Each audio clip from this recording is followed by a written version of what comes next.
আজকে মাশরুম বানাবো। মাশরুমের একটা নতুন রেসিপি করব।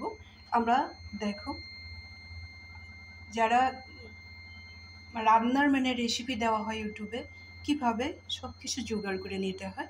প্রথমে আমি মাশরুমটা ভালো করে ধুয়ে নিয়েছি। তারপরে কি করব, তো অনেক কিছু করার আছে। এখানে ক্যাপসিকাম কেটে নিয়েছি, টমেটো, ক্যাপসিকাম, আর এখানে আমি কাঁচা লঙ্কা রেখেছি। টমেটো, ক্যাপসিকাম আরও কাঁচা লঙ্কাটা আমার পেস্ট করতে হবে। এখানে মটরশুঁটি রেখেছি, মটরশুঁটিটাও আমার আদা বাটা করতে হবে। বাদ বাকি মশলাও এইভাবে রেডি করে নিয়েছি। এদিকে আছে ধনে পাতা কেটে নিয়েছি, পেঁয়াজটা একদম পাতলা করে ছোট ছোট করে কেটে নিয়েছি। পেঁয়াজটা আমি কোনো পেস্ট করব না, অল্প বাটার রেখেছি আমার যতটুকু লাগবে। ছোট যে প্যাকেটগুলো থাকে বাটারের, ওই বাটারটাই রেখেছি, এক প্যাকেটেই আমার হয়ে যাবে। এখানে আমি আদা আর রসুনটা থেতু করে রেখে দিয়েছি। এখানে রাখছি 4-5টা এলাচ, আর এখানে সাইডে বিট কেটে রেখেছি। এই কাজগুলো করার সময় আমি প্রত্যেক দিন বড় সাইজের বিটরুট হলে আধাটা বিটরুট এইভাবে টুকরা টুকরা করে কেটে নিয়ে এক টুকরো করে খেতে থাকি। তোমরাও এরকমই করবে। অন্য সময় যদি সময় না হয় তাহলে এইভাবেই রেডি করে রেখে দিবে। কিন্তু বিটরুটটা প্রত্যেক দিনেই খেতে লাগে, এটাও বলে দিলাম এই ভিডিওর সাথে। এখন আমি কি করব, প্রথমে আমি মাশরুমটা বয়েল করে নেব, আমি দেখাচ্ছি। ছোট্ট একটা কুকারে অল্প জল নিয়ে নিলাম। মাশরুমটা ভালো করে বয়েল করতে হবে। এখন আমি গ্যাসের ফ্লেমটা বাড়িয়ে দেব। মাশরুমটার এইভাবে ডাইরেক্ট কেটে দিতে নেই, মাশরুমটার উপরে একটা পাতলা সিল্কা থাকে, এটাকে উঠিয়ে দিতে লাগে। তাহলেই মাশরুমটা ভালো করে বয়েল হবে, না তো রাবারের মতো হয়ে থাকবে, খেতেও ভালো লাগবে না, আর এই অংশটা খেতে লাগে না। এই যে আমি পাতলা করে প্রত্যেকটা সিল্কা তুলে নিলাম। এখন আমি ছোট ছোট টুকরা করে কেটে দেব জলের মধ্যে। এভাবে 2 টুকরো 4 টুকরো করে দেব, এভাবে করে নিলাম। আর একটাও আমি বড় সাইজের একটা দেখিয়ে নেব। এই যে মাশরুমটা কি করব, প্রথমে এই ছিলকাটা তুলে নেব। এই যে পাতলা একটা ছিলকা আছে, এটা তুলে নিতে হয়। খুব সুন্দরভাবে সহজেই উঠে যায়। এইভাবে কেটে নিলাম। এটাকেও ছোট করে টুকরা করে দেব, নাহলে ভালো করে বয়েল হবে না, রাবারের মতো যখন খাবো তখন দাঁতের মধ্যে লেগে থাকে, তখন ভালো লাগে না খেতে। এইভাবে আমি ছিলকাগুলো, প্রত্যেকটা মাশরুমের ছিলকাগুলো এইভাবে তুলে নিব। এগুলো আমি ফেলে দিব। আর একটাও দেখিয়ে দিব, তাহলেই ভালো করে বুঝতে পারবে। অনেকে এই ছিলকাটা তুলে দেয় না, কিন্তু এই ছিলকাটা খেতে লাগে না, যার জন্যই দেখিয়ে দিলাম। ভিডিওটা হয়তো একটু লম্বা হবে, কিন্তু একেবারেই পারফেক্ট হবে। এই যে এইভাবে তুলে নিলাম, খুব সহজেই উঠে যায়। বাকিগুলোও এইভাবেই তুলে নেব। তারপরে আমি এই যে জলে ছোট ছোট করে এইভাবে কেটে নেব। এইভাবে কেটে নেব, খুব সহজেই বয়েল হয়ে যাবে।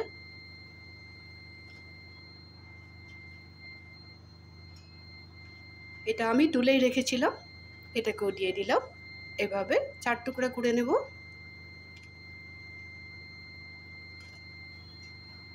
বাকিগুলো এইভাবে করে নেব। মাশরুমটাও বয়েল করে নিয়েছি, এখন একটা স্ট্রেনারে ছেঁকে নেব।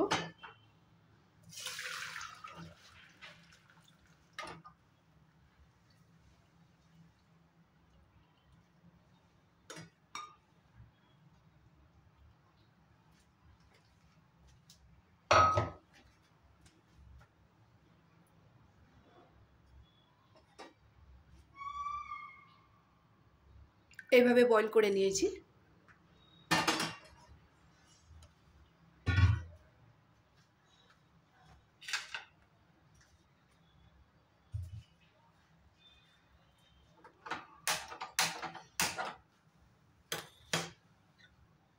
এখন অন্য একটা কড়াই বসিয়ে দিলাম। এখন মাশরুমটা রান্না করে নেব। কড়াইটা গরম হোক। এখন আমি কেটে রাখা ক্যাপসিকাম আর টমেটোটা পেস্ট করে নেব। আর নিচে আছে কাঁচা লঙ্কা। এই তিনটা জিনিসই আমি খুব মিহি করে পেস্ট করব।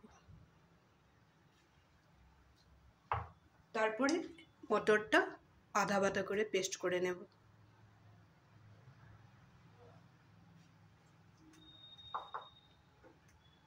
কড়াইটা গরম হতে হতে আমি একটু সাদা তেল দিয়ে দেব।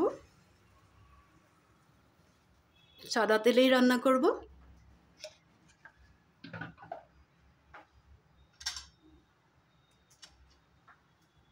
এখানে আমি ছোট ছোট প্যাকেটের যে বাটারটা দেখিয়েছিলাম, এই বাটারটা এখানে দিয়ে দেব। সাদা তেলের সাথে বাটারটাও দিয়ে দেব। বাটার আমার এতটুকুই লাগবে।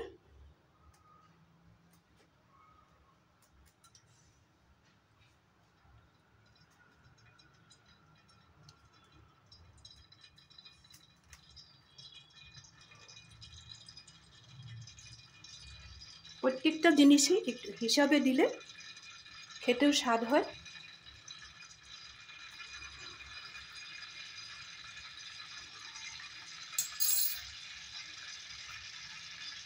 এখন এখানে দিয়ে দেব আমি আধা বাটা করে রাখা রসুন আর আদা।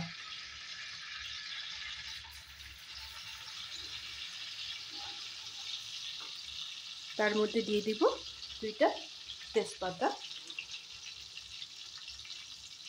এখানেই দিয়ে দেব, সাথে সাথে দিয়ে দেব আমি কেটে রাখা পেঁয়াজটা। পেঁয়াজটা কিন্তু পেস্ট করে দেবে না, রসুনটাও কোনো পেস্ট করে দেবে না, আদাটাও পেস্ট করে দেবে না। আমি যেইভাবে আদা রসুনটা আধা বাটা করে দিলাম আর পেঁয়াজটা একেবারে ছোট করে কাটবে, ওইভাবেই দেবে। মাশরুমে পেঁয়াজটা পেস্ট করে দিলে খেতে ভালো লাগে না। এখন আমি বাকি থাকা মশলাটা এখানে দিয়ে দেবো। কি কি মশলা ব্যবহার করব আগেও দেখিয়ে দিয়েছি। এখানে প্রথমে আমি দিয়ে দেবো একটু হলদি পাউডার, কালারের জন্য একটু কাশ্মীরি লঙ্কার গুঁড়া দিয়ে দেব, একটু দিব জিরার গুঁড়া, আর এখানে খুব বেশি দরকারি একটু গোলমরিচের গুঁড়া। গোলমরিচের গুঁড়াটা দিতে একদমই ভুলবে না। সব মশলা আমার এখানে দেওয়া হয়ে গেল। লাল লঙ্কার গুঁড়া দিয়েছি কালারের জন্য, একটু জিরার গুঁড়া দিলাম, একটু গোলমরিচের গুঁড়া, আর দিলাম হলদি পাউডার।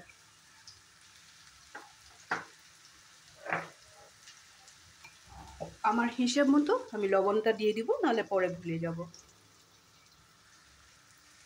মাশরুমটা বয়েল করার সময় আমি একটু লবণ দিয়েছিলাম, যার জন্য আমি এখন এতটুকু লবণ এখানে দিয়ে দিলাম। প্রয়োজন হলে আবার পরে দিব।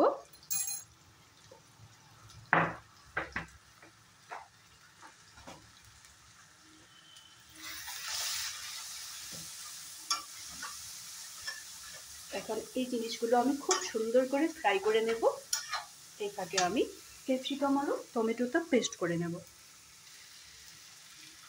আদা রসুন আর পেঁয়াজটা খুব সুন্দর করে ফ্রাই করা হয়ে গেছে। এই সময়টাতে আমি পেস্ট করা ক্যাপসিকাম, কাঁচা লঙ্কা আর টমেটোটা দিয়ে দেব। এই ধরনের একটা পেস্ট করে নিলাম।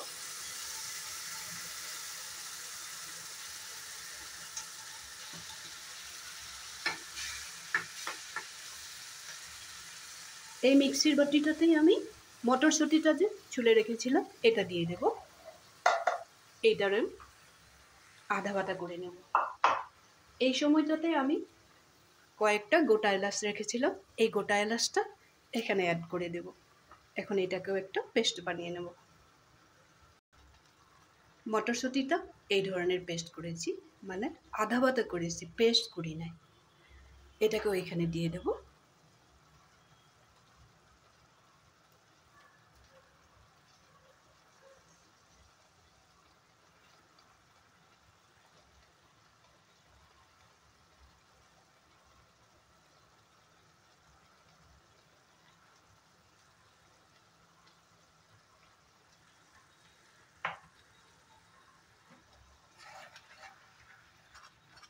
এইভাবে সবগুলো জিনিস যদি রেডি করে নেওয়া হয়, আর কি কি দিয়েছি আমি দেখিয়ে দিলাম, এইভাবে রেডি করে নিলে খুব কম সময়ের মধ্যে হয়ে যায় আর খেতে খুব বেশি টেস্টি হয়। একটু সময় আমি রান্না করে নেব, তারপরে আবার দেখাচ্ছি। সবজি আর মশলাটা খুব সুন্দর করে ফ্রাই করে নিলাম। এখন এখানে একটু দিয়ে দিব চিনি। টেস্টটা বাড়াবার জন্য একটু চিনি দিয়ে দিলাম, তোমরাও একটু চিনি দিয়ে দিবে।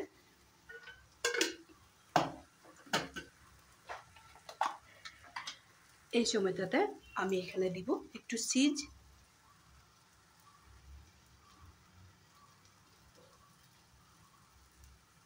এটাই ব্যবহার করবে, খুব বেশি টেস্টি হয়।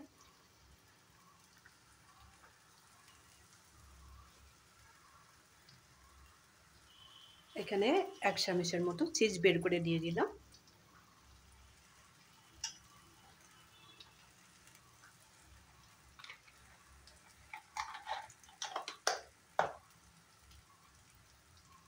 মশলাগুলো যাতে লেগে না যায়, আগে তো জল দিইনি, মিক্সির বাটি ধোয়া একটুখানি জল দিয়ে দিলাম। খুব বেশি জল দিবে না, এটা একদম গায়ে মাখা মাখা হবে।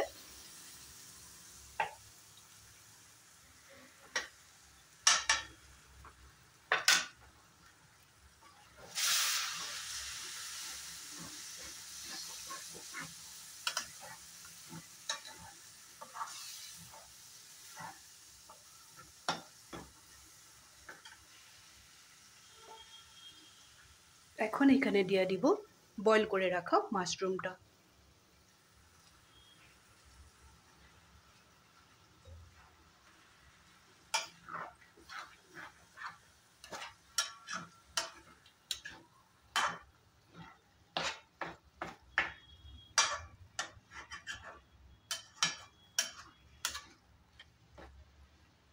মাশরুমটা দেওয়ার পরে আমি 2-3 মিনিট রান্না করে নেব। মাশরুমটা আমার রান্না হয়ে গেছে। এখন এখানে দিব একটু কসুরি মেথি। এটা দিতে ভুলবে না, এটা দিলে খুব সুন্দর একটা ফ্লেভার বের হবে। এখন আস্তে আস্তে গ্যাসের ফ্লেমটা একটু কমিয়ে দেব। এখানে দিয়ে দিব একটু ঘি, সামান্য পরিমাণে একটু ঘি দিতেও ভুলবে না। আলাদা কোনো গরম মশলা দিতে হবে না, এলাচটা তো আমি দিয়ে দিয়েছিলাম।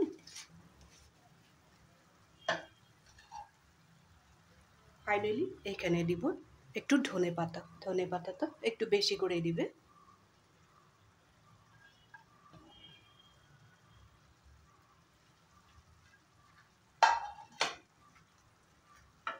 এই সময়টাতে আমি গ্যাসের ফ্লেমটা অফ করে দেব।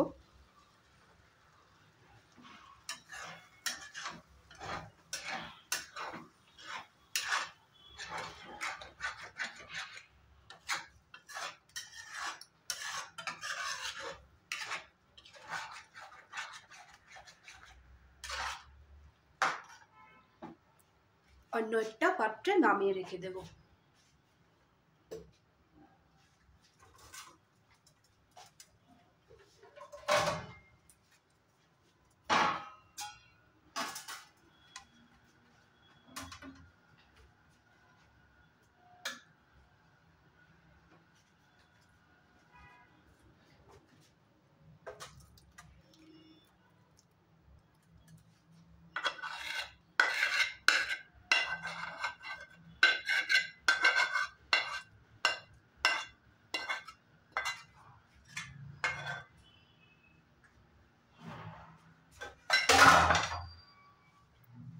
এইভাবে একদিন মাশরুমটা রান্না করে খেয়ে দেখবে, এত বেশি টেস্টি হয় না, কি বলবো। না খেলে বুঝবে না, কিন্তু খেতে হবে তারপরে বুঝবে। লাইক শেয়ার করবে যদি ভালো লাগে তোমাদের, কমেন্ট করতে ভুলবে না। সবসময় আমার সাথে থাকবে এই ধরনের ভিডিওগুলো, তোমরাও পেতে থাকবে, আমারও শেখা হবে, তোমরাও শিখবে। ভালো থাকবে, সুস্থ থাকবে।